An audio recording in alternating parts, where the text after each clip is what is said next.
Today, I'm going to show you how to fold the Arrowhead, one of the best paper airplanes I've ever designed. This awesome plane can fly over 100 feet and is incredibly easy to make. In fact, it shows you how to build it in 60 seconds or less.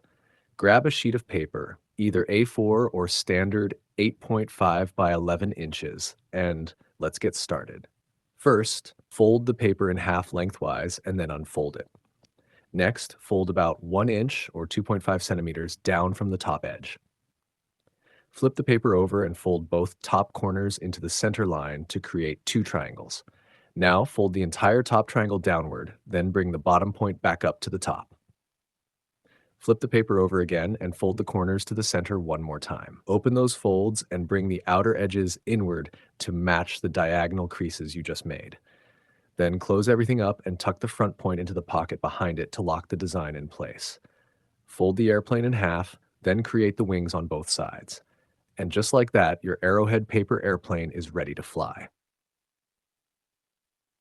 For the best performance, slightly bend up the back edges of the wings. This helps the plane stay level and glide farther through the air. Now let's launch it and